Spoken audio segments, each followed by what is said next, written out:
Your brain is not working the way it should right now. Not because of age, not because you are stressed, and not because you simply need another coffee.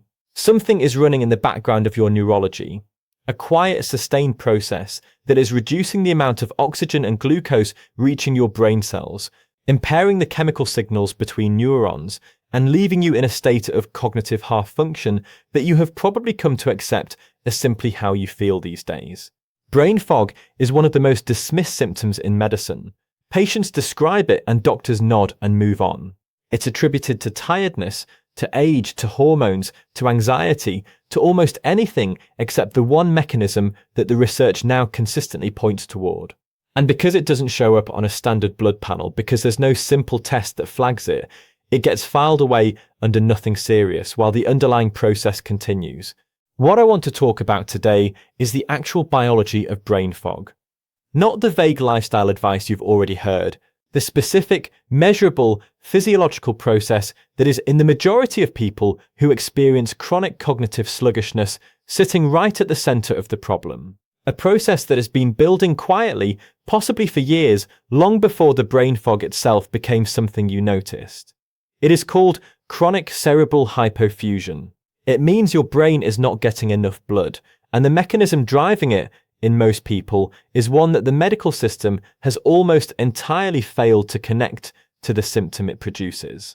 Hi, I'm Dr. Alex. I'm an emergency medicine doctor, and after nearly 10 years in the AANDE, I've seen what happens when impaired cerebral blood flow reaches its end stage: strokes, vascular dementia.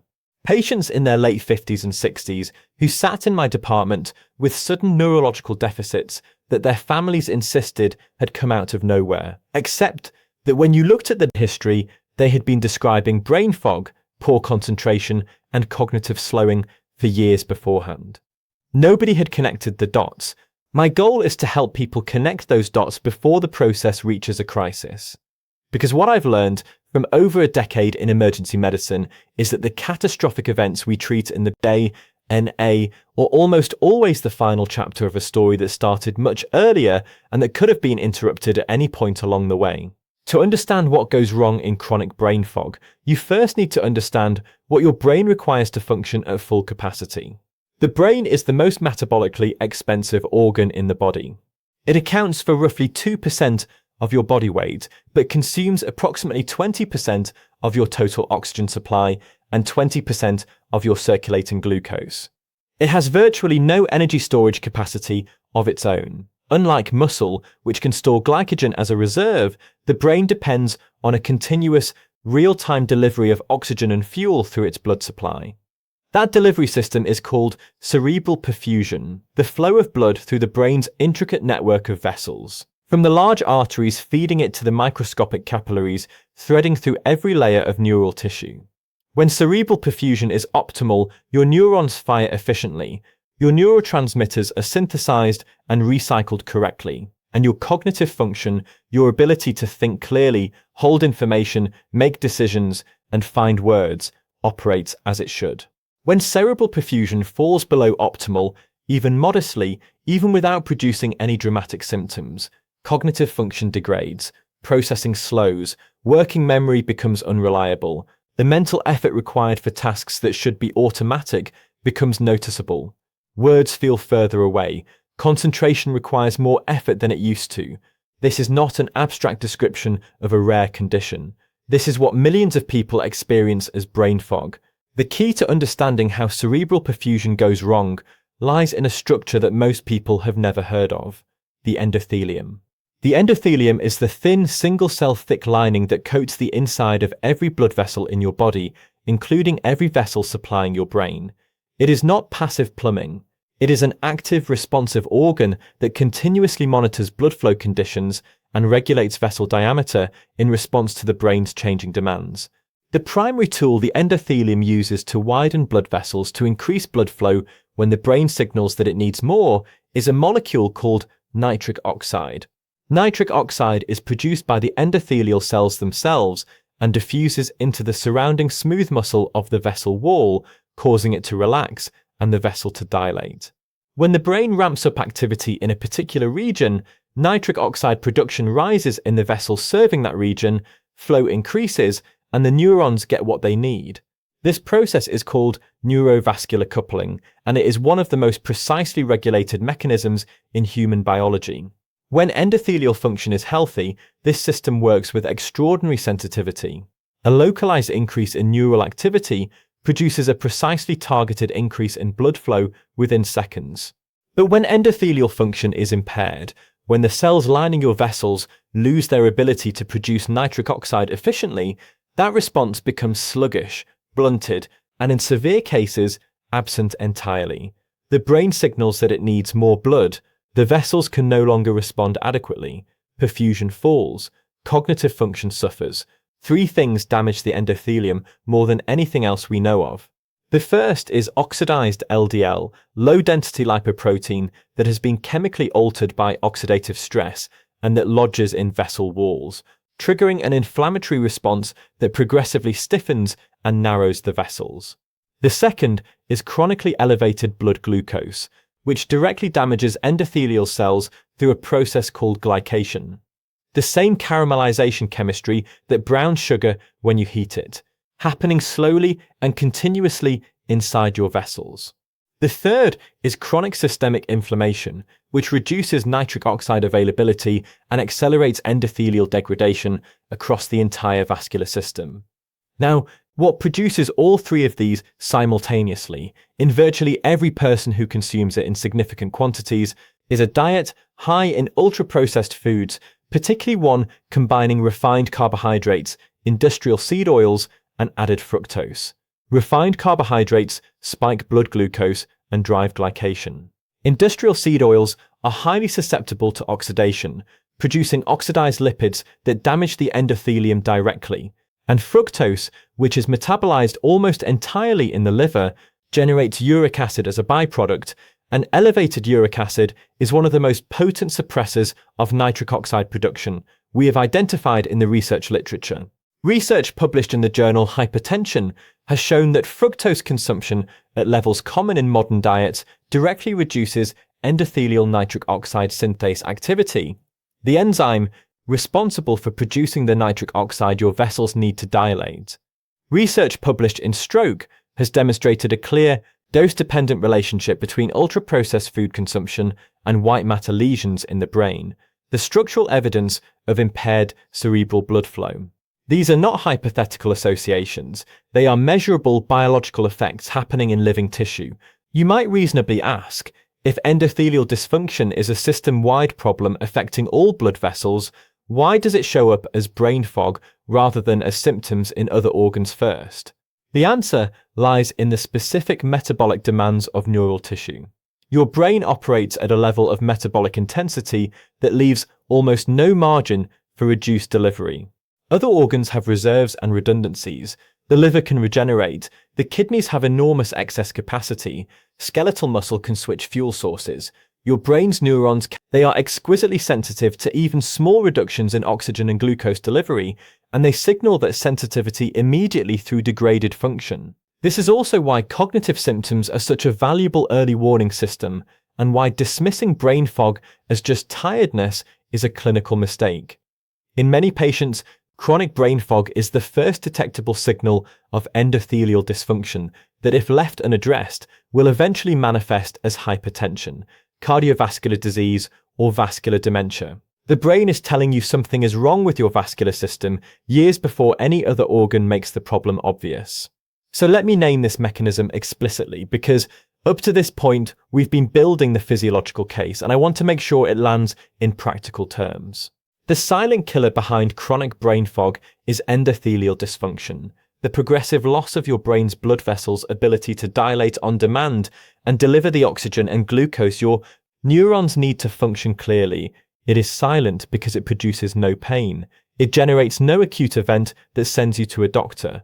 It simply makes you feel less sharp, less clear, less able to think than you used to be, and does so gradually enough that most people adjust their expectations rather than investigating the cause. And here is the mechanism that makes this particularly insidious. Endothelial dysfunction does not develop from one dramatic dietary event or one bad period of health. It accumulates. Every meal that spikes blood glucose and drives glycation adds a small increment of endothelial damage.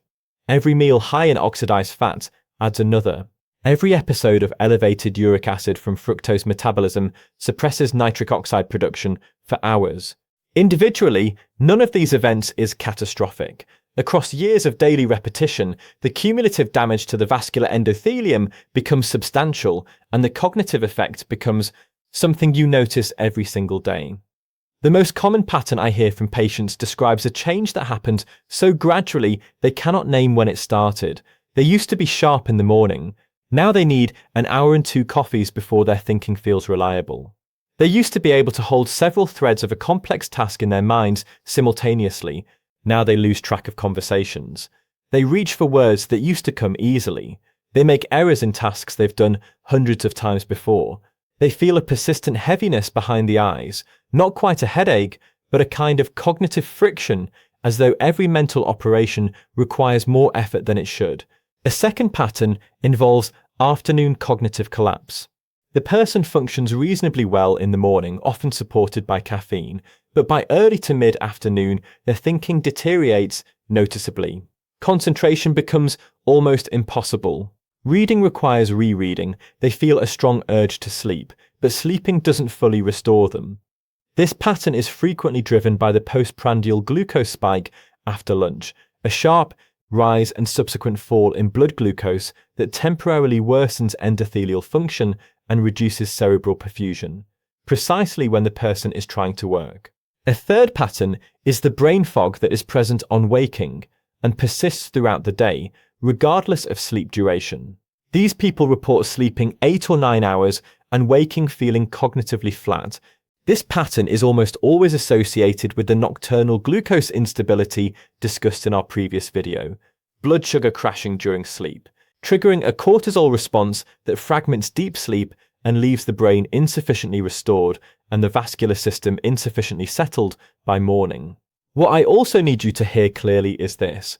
The brain fog you are experiencing is not a personal failure. It is not evidence of laziness, weakness, or cognitive decline that is beyond your control. It is the predictable consequence of a food environment engineered to maximize glucose spikes, oxidized fat consumption, and fructose delivery. An environment that was built around profit, not around the biology of your vascular system. The system failed you. Your brain is responding to inputs it was never designed to handle at this frequency or this volume. So what is the solution? I want to frame this carefully because I am not advocating for extreme dietary restriction or a complete reinvention of your lifestyle overnight. What I am saying is that endothelial function is remarkably responsive to intervention, more so than most people realize, and that specific, targeted changes to daily habits produce measurable improvements in cerebral perfusion and cognitive function within weeks, not years. Let me walk you through the 4 levers that matter most. The most direct intervention available is reducing the daily inputs that suppress nitric oxide and drive endothelial inflammation. In practical terms, this means 2 things above everything else. The first is reducing ultra-processed food consumption, not eliminating all carbohydrates, but specifically replacing the refined, stripped carbohydrates and industrial seed oils that dominate processed food with whole food alternatives that come packaged with fiber, antioxidants, and natural fats that do not oxidize at the temperatures involved in food processing. The second is specifically addressing fructose intake, high fructose corn syrup, and added sugar in processed foods, sweetened drinks, fruit juices, and many foods marketed as healthy are the primary dietary source of the uric acid production that suppresses nitric oxide synthesis. Research published in the American Journal of Physiology demonstrated that reducing dietary fructose intake for as little as 9 days produced measurable improvements in endothelial function, improvements detectable on clinical testing within less than 2 weeks of dietary change. The endothelium recovers when the assault on it stops. Beyond removing the dietary drivers of endothelial damage, there are specific strategies for actively restoring nitric oxide availability, for rebuilding the signaling capacity of the vessels themselves. The most evidence-based dietary intervention for nitric oxide restoration is increasing consumption of dietary nitrates, compounds found in green leafy vegetables, particularly spinach, rocket, and kale, and in beetroot. Dietary nitrates are converted in the body to nitric oxide through a pathway that does not depend on the damaged endothelial enzyme. This effectively bypasses the impaired production system and delivers nitric oxide directly to the vessel wall. Research published in Hypertension has shown that dietary nitrate supplementation through vegetable consumption produces significant improvements in cerebrovascular blood flow and cognitive performance in middle-aged and older adults within days of starting. This is not a slow intervention. It works quickly because the pathway it uses is relatively preserved even in damaged endothelium. Polyphenol-rich foods, dark berries, extra virgin olive oil, dark chocolate with a high cocoa content, green tea, also support endothelial function by activating the nitric oxide synthase enzyme and providing antioxidant protection against the oxidative stress that degrades it. These are not supplements or extracts. They are ordinary foods, and their vascular effects are well established in the literature. Physical exercise is the most powerful known stimulus for endothelial nitric oxide production available to human beings, and its effect on cerebral perfusion is both acute and cumulative. During aerobic exercise, the increased blood flow through vessels creates a physical force on the endothelial lining called shear stress. This shear stress is the primary trigger for nitric oxide production. The endothelium responds to it by significantly upregulating nitric oxide synthase activity. The effect begins during the session and persists for hours afterwards. Research published in the Journal of Applied Physiology has demonstrated that regular moderate aerobic exercise, the equivalent of 30 to 45 minutes of brisk walking 5 times per week, produces structural improvements in endothelial function that are measurable within 8 weeks. These are not just functional improvements in how vessels dilate, they are changes in the biology of the vessel wall itself. An increase in the density of nitric oxide synthase enzymes in the endothelial cells, meaning the vessels become inherently more capable of responding to the brain's demands. I want to be very clear that I am not suggesting anyone stop or alter their medication without discussing it with their doctor first. If you are taking medication for blood pressure, cholesterol, or any cardiovascular condition, these lifestyle interventions work alongside that treatment. They don't replace it. What I have consistently observed is that patients who address the dietary and exercise drivers of endothelial dysfunction often find that their cognitive symptoms improve in parallel with their vascular markers because the two are expressions of the same underlying biology. Sleep is when the brain's vascular system conducts its most intensive repair and maintenance. The glymphatic system, the brain's waste clearance mechanism, is most active during deep slow-wave sleep, and it depends on the rhythmic pulsation of blood through cerebral vessels to drive cerebrospinal fluid through brain tissue and flush out metabolic debris, including the amyloid beta protein associated with Alzheimer's disease. When sleep is fragmented, too shallow, or insufficient in duration, this clearance process is impaired. Metabolic waste accumulates in the brain's extracellular space. Inflammatory proteins that would normally be cleared overnight persist into the following day. And the endothelium, which requires periods of low-flow, parasympathetically dominant conditions to repair itself, does not get the restoration window it needs. The cognitive cost is paid the next morning and compounds across subsequent nights. The practical intervention, reducing evening carbohydrate intake to prevent nocturnal glucose crashes, limiting blue spectrum light in the 90 minutes before bed to protect melatonin and deepen slow-wave sleep, and maintaining consistent sleep and wake times to preserve circadian rhythm has direct measurable effects on cerebral perfusion and cognitive performance. These are not sleep hygiene platitudes. They are vascular interventions operating through the biology of overnight repair. Let me bring this back to what I see clinically, because the physiology we've discussed today has a human face that I think is important to acknowledge. I've had patients come through the emergency department, not in crisis, but for other reasons, who mention almost as an aside that they've been experiencing brain fog for years. When you take the time to dig into the history, what you find is almost always the same pattern: a diet dominated by processed food, limited physical activity, sleep that is adequate in duration but poor in quality, and no medical investigation of the cognitive symptoms because they didn't rise to the threshold of concern. Nobody ordered a test of endothelial function. Nobody looked at their dietary fructose intake or their patterns of blood glucose across the day. What I find genuinely remarkable, and what gives me real clinical optimism when I talk to patients about this, is how rapidly cognitive clarity can improve when the endothelial environment is addressed. I've had patients who make meaningful dietary changes, begin a daily walking habit, and take their sleep architecture seriously, who report within 3 to 4 weeks that their thinking feels fundamentally different, not marginally better. Qualitatively different, the cognitive friction is reduced, words come more readily, and the afternoon collapse that they had come to regard as simply part of their day simply stops happening. That is the endothelium recovering, that is nitric oxide production being restored, that is cerebral perfusion improving in real time in the vessels of a living brain. Brain fog is not a trivial complaint. It is a window into the health of your cerebrovascular system, and the cerebrovascular system is the same system that, when its dysfunction progresses, produces stroke, vascular dementia, and cognitive decline. These are not separate conditions that happen to share some features. They are points on the same continuum. Endothelial dysfunction, inadequately addressed, moves along that continuum with time. What becomes clear when you understand the mechanism is that addressing brain fog is not simply about feeling sharper tomorrow. It is about interrupting a pathological process that, if left to continue, will progressively impair the most complex and irreplaceable organ in your body.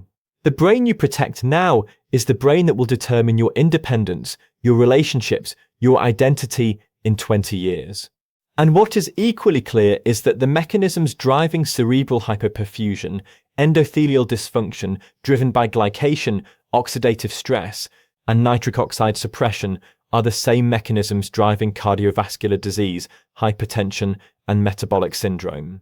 When you address the root cause of brain fog, you are simultaneously reducing your risk of every major chronic condition that shortens lifespan and degrades quality of life. The interventions are not separate, they are the same biology seen from a different angle. So let me bring this full circle. Your brain fog is not aging. It is not stress in a vague, unmeasurable sense, and it is not something you simply have to accept. In the majority of people who experience it chronically, it is the cognitive signature of endothelial dysfunction, a measurable, addressable failure of the vascular system to deliver blood to the brain on demand, driven by dietary patterns, sedentary behavior, and poor sleep architecture that the medical system has consistently failed to connect to the symptom. The solution is not complicated. Remove the primary drivers of endothelial damage from your daily diet, the refined carbohydrates, the industrial seed oils, the added fructose. Actively restore nitric oxide production through dietary nitrates and regular aerobic movement. Protect the overnight vascular repair window through better sleep hygiene, and understand that every one of these changes produces a biological effect in your brain's blood vessels that is measurable, significant, and begins faster than most people expect. Your brain is not in decline, it is asking for better conditions. Give it those conditions, and the clarity you remember having and that you deserve to have will follow.